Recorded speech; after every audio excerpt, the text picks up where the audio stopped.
叫啲畫工啊，全部都係大師級嘅，都係真嘅。90%都係 JC, come on, man. The work of a neighboring country.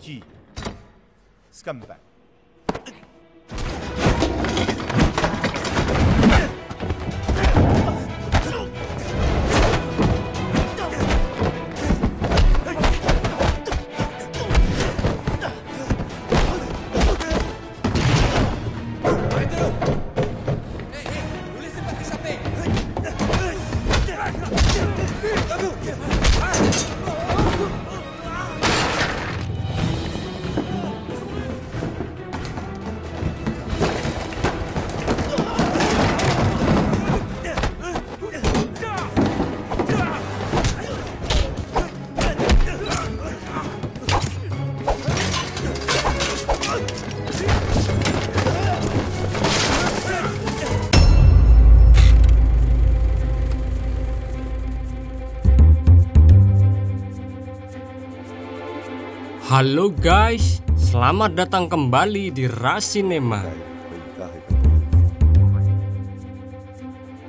Pada kesempatan kali ini, kita akan membahas sebuah film yang berjudul Chinese Zodiac. Film ini menceritakan tentang misi pencurian 12 patung kepala hewan perunggu yang merupakan simbol zodiak Cina dan bernilai fantastis.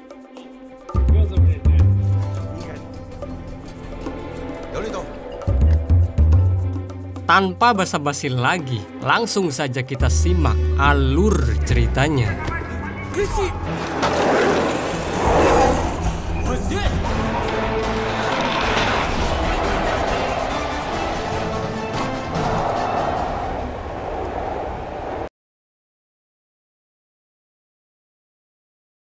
Film diawali dengan memperlihatkan sebuah mobil mewah yang melaju ke arah pangkalan militer dan berhenti di depan pintu gerbang. Kemudian tentara yang sedang berjaga bergegas bersiap mengambil senjata dan mendekati mobil tersebut. Dari dalam keluarlah seorang wanita sambil tergesa-gesa. Wanita itu mengatakan kalau dirinya ingin numpang buang air kecil karena tidak ada yang mencurigakan. Akhirnya para tentara itu pun mengizinkannya untuk memakai toilet yang ada di situ. Thank you. Tiba-tiba, alarm peringatan di dalam markas militer berbunyi. Lalu terlihat ada seorang pria dengan memakai helm berhasil menyelinap ke dalam gedung. Sedangkan wanita tadi yang ke toilet sudah berada di luar jendela dan mengambil sebuah kunci-kunci dengan menggunakan kakinya, lalu menaruhnya di bawah kolong mobil. Di sisi lain, terlihat di dalam gedung mulai ramai karena para tentara melihat pria yang menyelinap tadi.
Setelah kejadian itu, terlihat seorang pria yang bernama Jonathan sedang menelpon seseorang yang bernama Jesse. Ternyata Jesse ini adalah seorang pria penyusup yang tadi. Lalu di situ Jonathan memberikan tugas baru untuk Jesse, yaitu mencari 12 kepala shio dan tentu saja dia akan mendapatkan bayaran yang sangat menakjubkan.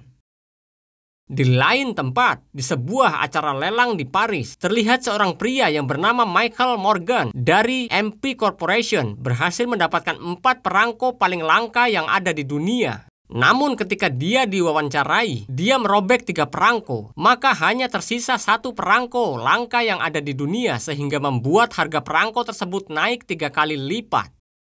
Ketika Michael datang ke kantor ayahnya, di sana juga ada Jonathan. Mereka mengadakan rapat untuk membahas seberapa kemungkinan mereka akan memenangkan lelang barang langka, yaitu 5 kepala perunggu Shio. Dan saingannya kali ini adalah pengusaha-pengusaha yang bahkan melakukan apa saja demi mendapatkan kepala-kepala perunggu tersebut. Ayah Michael yang bernama Lawrence Morgan mulai berpikir bagaimana cara mendapatkan semua kepala perunggu itu.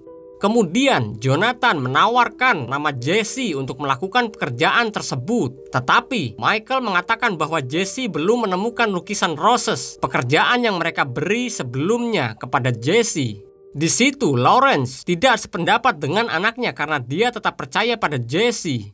Jika Jesse berhasil membawa semua kepala perunggu yang tersisa, maka akan ada bonus besar untuk Jesse, yaitu 1 juta tiap kepala. Dan kalau Jesse mendapatkan kepala naga, maka akan ditambahkan 10 juta.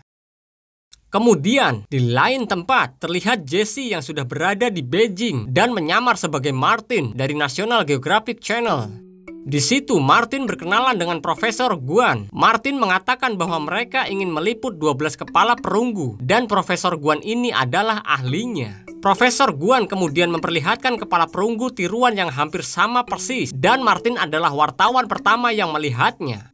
Ketika Martin akan memfoto, Profesor Guan dengan tegas melarangnya. Martin lalu bertanya, 5 kepala sudah dilelang dan bagaimana dengan sisanya? Profesor Guan pun menjawab bahwa memang banyak rumor tentang keberadaan kepala itu. Salah satu mahasiswanya di Paris, yaitu seorang ahli benda kuno, mengatakan bahwa baru-baru ini dia memeriksa kepala kelinci dan kepala tikus yang dilelang. Dan Martin mengatakan bahwa dirinya ingin menghubungi orang tersebut.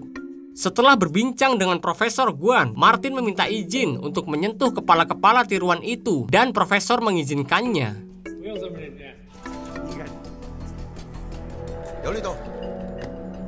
Ternyata itu bukanlah sarung tangan biasa, namun memiliki teknologi sensor pindai yang langsung masuk ke komputer tim Jesse yang berada di tempat lain. Dan dengan teknologi canggihnya, mereka langsung membuat tiruan yang sama. Setelah itu, Jesse sudah berada di Bandara Paris dengan membawa 2 buah patung kepala tiruan dan mendapatkan surat bea cukai.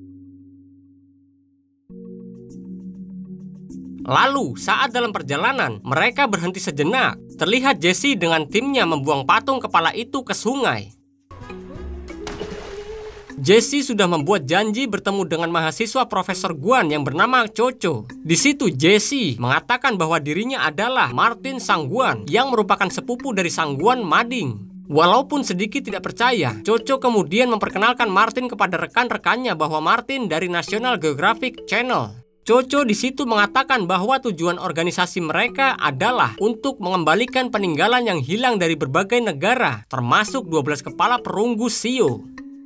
Ketika Martin melihat foto kepala perunggu, Coco memberitahu kalau kepala itu berada di Kastil Kon dan dia telah memeriksa bahwa 2 kepala perunggu tersebut asli.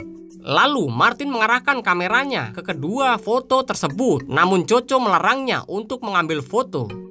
Tidak lama setelah itu, datanglah 2 teman Coco yang terluka karena dipukuli sehingga semua orang fokus pada teman mereka yang terluka. Disitulah kesempatan Martin yang dengan cepat memotret foto yang dilarang, namun ternyata dalam kameranya tidak ada baterai dan memori. Martin kemudian mendekati kedua pria yang terluka itu dan memperkenalkan bahwa dirinya adalah reporter. Kemudian salah satu teman Coco di situ mengatakan bahwa Martin harus mengungkap kejahatan MP. Namun Coco sepertinya tidak ingin Martin mengetahui lebih banyak tentang organisasi mereka dan meminta Martin untuk segera pergi. Sebelum pergi, Martin menarik Coco. Namun itu adalah cara Martin agar jam tangannya bisa diarahkan untuk mengambil 2 foto kepala perunggu tadi.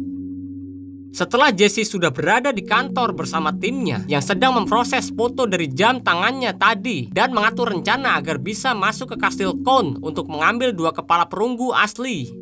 Tidak lama setelah itu, terlihat Jesse yang sedang mengintai dari atas pohon dengan teropongnya. Kemudian Jesse turun dari pohon dan mulai beraksi. Jesse berhasil masuk ke dalam kastil. Dengan peralatan canggihnya, dia menemukan sebuah alat yang tersembunyi di sebuah rak buku yang sangat rapi.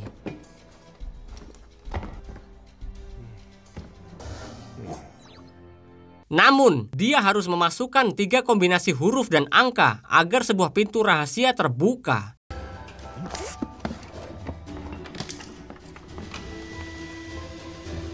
Ketika dia bersembunyi, Jesse melihat susunan buku yang agak aneh. Lalu dia pun mengarahkan kacamatanya ke arah buku-buku tersebut. Dan akhirnya Jesse pun menemukan sandi kombinasinya.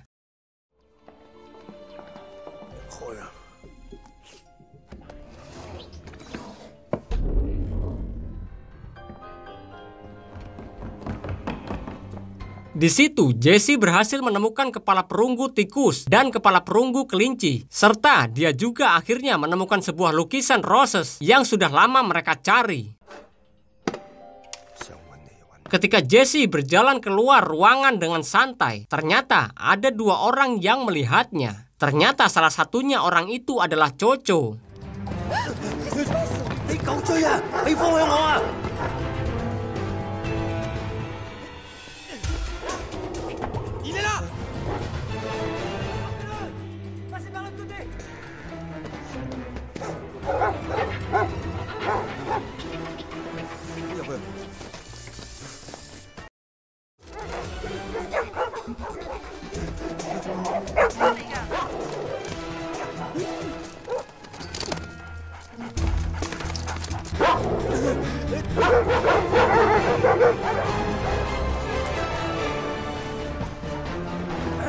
Ketika Jesse mendarat di pinggir jalan, ternyata Coco melihatnya dan langsung mendekatinya. Di situ Coco bertanya apakah Martin tadi berada di dalam kastil. Di saat yang bersamaan juga, para penjaga melihat Coco dan Martin bersama. Lalu para penjaga yang melihatnya berpikir bahwa Coco dan Martin ternyata bersekongkol.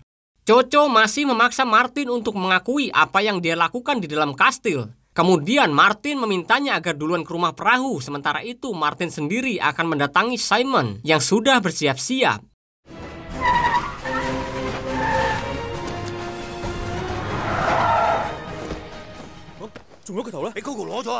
Setelah itu, Martin ke rumah perahu dan di situ terlihat Coco yang masih curiga kepada Martin. Lalu Martin mulai berbohong lagi tentang identitasnya. Dia mengatakan bahwa dirinya adalah ketua organisasi non-profit Yayasan Relik Internasional. Martin juga berbohong kalau kepala perunggu itu akan dikembalikan ke pemerintahan Cina. Mendengar hal tersebut pun, Coco sangat setuju.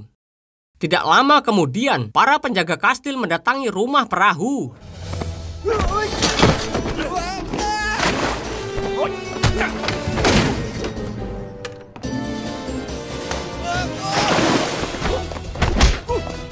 Di saat yang sama juga polisi datang dan membawa mereka semua ke kantor polisi. Beruntungnya, Jesse, Simon, Coco dibebaskan karena tidak ada bukti yang membuat mereka bersalah dan 2 kepala perunggu akan ditahan selama 2 minggu. Tidak lama kemudian, saat Jesse sedang berjalan dengan yang lainnya, dia dihampiri oleh seorang wanita yang bernama Catherine. Catherine mengundang Jesse dan timnya untuk datang ke kastil Seychelles milik Catherine. Lalu terlihat Jesse dan timnya termasuk Coco telah tiba di kastil Seychelles dan mereka disambut oleh Catherine. Saat menaiki tangga, Jesse melihat kepala perunggu ayam jantan. Catherine lalu menceritakan kalau kakek buyutnya seorang penjelajah telah menghilang begitu saja. Karena dia tahu Jesse memiliki kepala perunggu juga, mungkin saja Jesse tahu petunjuk tentang kakek buyutnya. Catherine kemudian mengajak seluruh tim Jesse masuk ke dalam ruang penyimpanan barang-barang antik. Di situ, Coco mulai memeriksa barang-barang tersebut. Sementara, tim Jesse mencari cara untuk mencuri kepala perunggu ayam jantan tadi. Kemudian, Coco menemukan lukisan perburuan musim gugur Kaisar Qianlong. Catherine menjelaskan bahwa lukisan itu didapat saat kakeknya berlayar ke Cina dan berhasil merampas lukisan itu. Tanpa pikir panjang, lukisan tersebut langsung Coco masukkan ke dalam tasnya untuk dia kembalikan ke pemerintah Cina. Lalu, Catherine meminta maaf dan mengatakan semua itu sudah menjadi milik bank. Kemudian, Jesse mengatakan kalau dia tertarik untuk membantu menemukan kakek buyutnya. Catherine pun sangat senang dan segera menyiapkan kamar untuk mereka. Mereka pun mulai beraksi dan Coco pun segera meminta data-data dari Profesor Guan untuk membuat replika. Lalu, tim Jesse dan Coco membereskan ruangan tempat mereka akan memulai pekerjaan. Setelah replika kepala perunggu ayam jantan itu jadi, mereka segera menukarnya dengan yang asli. Jesse dan Bonnie memberikan hasil curian mereka kepada Jonathan tanpa sepengetahuan Coco. Tidak lama setelah itu, mereka pun segera berangkat menggunakan kapal untuk mencari kakek buyut Catherine. Mereka mencari sebuah petunjuk yang mereka lihat di dalam sebuah lukisan dan akhirnya mereka menemukannya.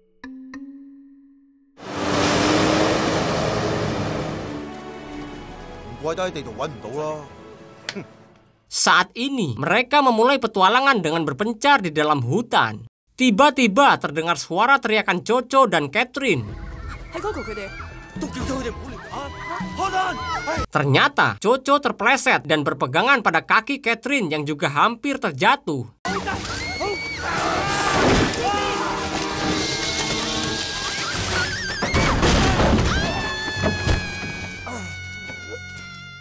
Simon dan David segera menyusul Bonnie yang memanggil mereka. Ternyata mereka terjatuh di tempat yang mereka cari, yaitu kapal kakek buyut Catherine. Ketika memeriksa sekitar kapal, Catherine menemukan sebuah cincin milik kakek buyutnya. Di dekat cincin itu terdapat mayat yang hanya tinggal tulang belulang saja. Sementara di bagian lainnya, Simon dan David menemukan harta karun yang tersembunyi. Mereka langsung mengajak Bonnie dan Jesse untuk melihat temuan mereka. Namun saat mereka berbahagia dan bernyanyi-nyanyi, tiba-tiba datanglah seorang pria yang bernama Pierre dari Kastil Count datang bersama dengan temannya. Ternyata diam-diam mereka membuntuti tim Jesse. Di saat itu juga tiba-tiba mereka dikejutkan dengan kedatangan para bajak laut. Lalu di situ Jesse mengatakan kepada Pierre jika mereka bekerja sama, maka mereka bisa mengalahkan para bajak laut tersebut. Bajak laut itu pun mulai mengancam. Kemudian Pierre maju dan mengatakan kalau dirinya bukanlah bagian dari tim Jesse dan juga bosnya akan memberikan berapapun uang yang mereka minta. Bajak laut itu percaya dan menyuruh anak buahnya untuk membawa Pierre dan temannya. Di saat bajak laut itu lengah, Jesse, Simon, David, dan Bonnie mulai menyerang mereka.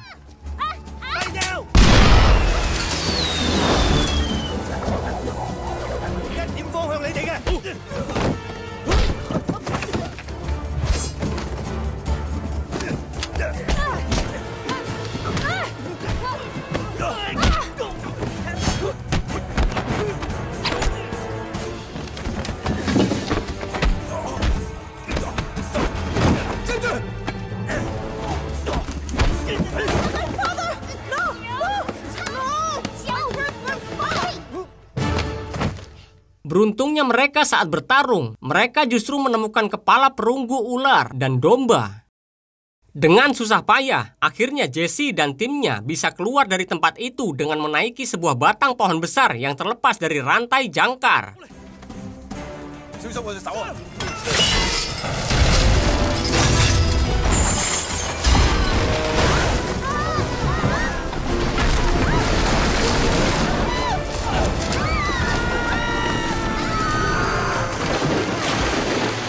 Mereka pun kembali ke kapal dan menarik batang pohon yang berisi banyak emas batangan.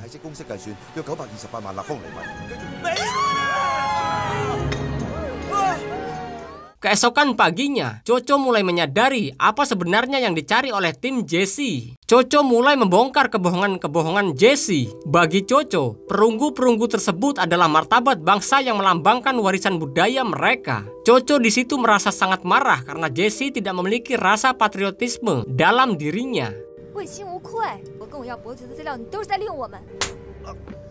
Kemudian, tiba-tiba batang pohon yang mereka tarik di kapal berubah posisi yang mengakibatkan semua emas batangannya jatuh dan tersebar di dalam laut. Lalu, di lain tempat, terlihat Profesor Guan yang didatangi oleh polisi untuk membantu menangkap pencuri kepala perunggu. Pelelangan kepala-kepala perunggu tersebut menjadi perbincangan dalam berita-berita karena menimbulkan kontroversi di berbagai negara dan banyak masyarakat yang melakukan demo agar relik-relik tersebut dikembalikan. Di sisi lain, terlihat Bonnie dan David yang membawa berita bahwa MP Corporation telah memenangkan hak pelelangan kepada perunggu naga dan sebentar lagi barangnya akan dipasarkan. Ternyata mereka telah ditipu karena MP selama ini sudah menyimpan kepala perunggu naga, sedangkan mereka tidak akan mendapatkan bonus besar yang dijanjikan, serta Jonathan juga ternyata membohongi mereka. Di tempat lain, terlihat Coco dan teman-temannya yang sedang menonton berita. Tiba-tiba polisi datang dan memperlihatkan sebuah foto kepada mereka. Foto tersebut adalah foto orang yang memukuli dua teman Coco. Tidak lama setelah itu pun, pelelangan kepala perunggu naga dimulai. Namun, dengan strategi MP Corporation, kepala perunggu naga itu pun tidak berhasil terjual. Kemudian, 3 mahasiswa teman Coco terlihat sedang memata-matai MP Corporation. Tetapi sayangnya, mereka tertangkap oleh bodyguard Michael Morgan. Kembali pada Jesse yang terlihat sangat bahagia karena akhirnya sang istri menghubunginya setelah sekian lama kesal kepada Jesse, dan lalu mereka pun mengatur waktu untuk bertemu. Tidak lama kemudian, Coco mendatangi Jesse dan mengatakan kalau 3 orang temannya menghilang dan salah satunya adalah saudara satu-satunya yang Coco miliki. Coco pun di situ memohon bantuan kepada Jesse sebagai harapan terakhirnya. Coco juga mengatakan bahwa Profesor Guan ditahan polisi karena memberikan sebuah data. Jesse tidak bisa banyak berkata-kata, lalu Coco dan teman-temannya pun pergi. Dan tiba-tiba juga Bonnie menangis setelah membaca surat yang ditinggalkan oleh Simon.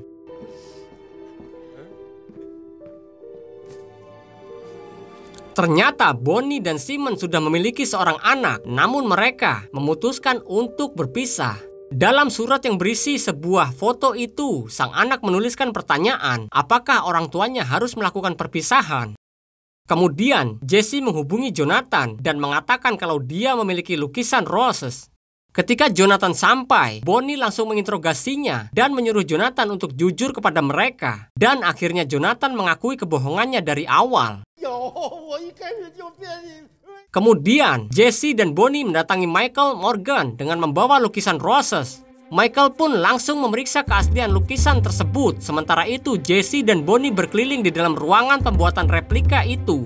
Di situ, dia bertemu dengan seorang pria yang bernama Vulture. Dan diketahui Vulture ini pekerjaannya sama dengan Jesse. Vulture mencuri patung Buddha dari kuil di Asia Tenggara. Hal itu memicu perang di perbatasan dan menewaskan ribuan orang. Di situ, Vulture memperingatkan hidup Jesse tidak akan lama dan menyebut Jesse sebagai sampah. Dan kemudian perkelahian pun tidak terelakkan lagi.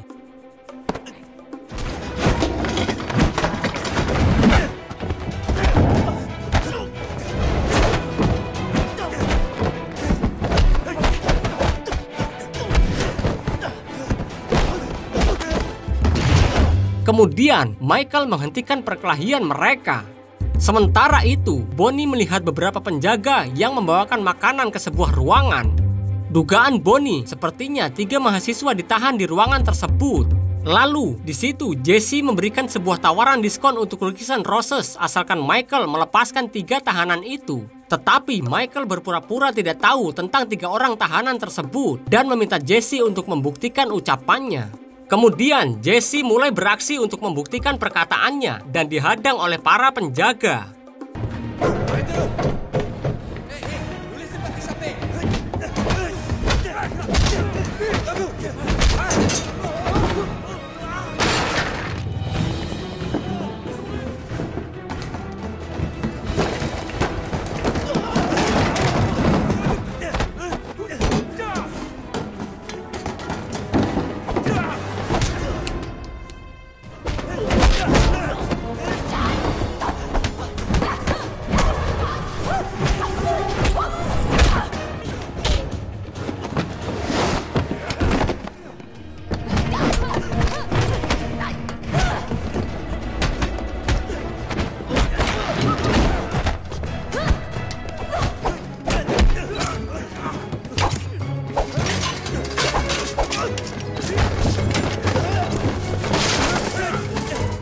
Ketika dalam pertarungan mereka, tiba-tiba tungku uap yang ada di situ bocor dan mulai mengeluarkan gas hingga akhirnya meledak, menghancurkan tempat pembuatan replika itu.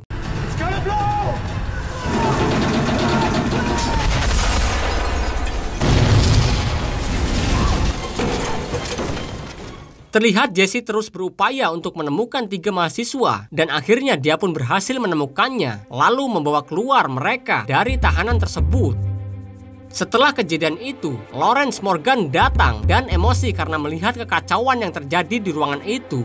Michael lalu melaporkan kepada ayahnya kalau semua ini adalah ulah Jesse, tetapi Lawrence menyuruhnya untuk diam dan mengingatkan Michael bahwa pekerjaan mereka adalah memalsukan barang, bukan menculik orang. Ketika Lawrence melihat lukisan Roses yang asli, dia sangat terkejut dan berharap bertemu Jesse dalam suasana yang berbeda dan mengatakan kalau dirinya akan mengambil lukisan tersebut secara gratis sebagai ganti atas kekacauan yang terjadi dan menyuruh Jesse dan 3 mahasiswa itu untuk segera pergi dari tempat tersebut.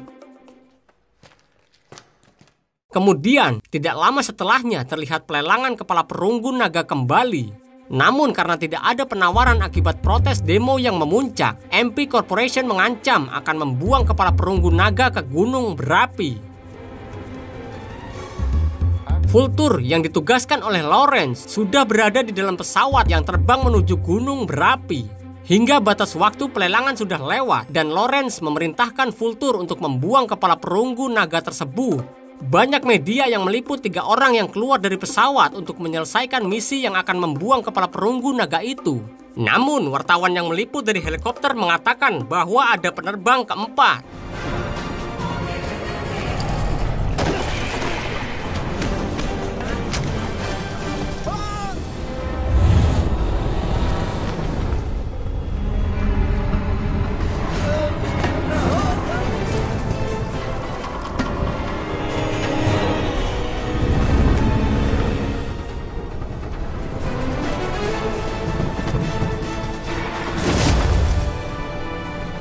Come down without wings!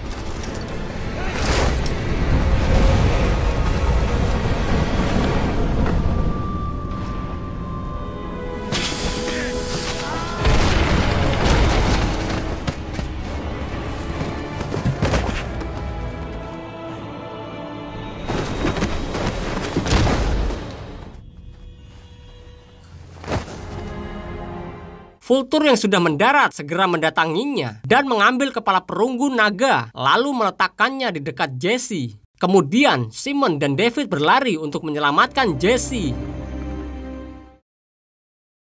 Beberapa waktu kemudian, setelah itu Jesse tersadar di rumah sakit dan sedang bersama timnya yang menonton berita tentang penangkapan Lawrence dan Michael dari MP Corporation. Lalu di situ Jesse mendengarkan pesan suara dari istrinya yang marah karena dirinya tidak menepati janjinya untuk bertemu. Tidak lama kemudian terlihat Simon bersama anaknya menemui Bonnie. Di situ Simon mengatakan ingin memulai hubungannya dari awal lagi. Sementara itu, David juga berbahagia karena hari itu anaknya telah lahir. Dan begitu pun dengan Jesse yang terkejut dan merasa sangat bahagia dengan kedatangan istrinya.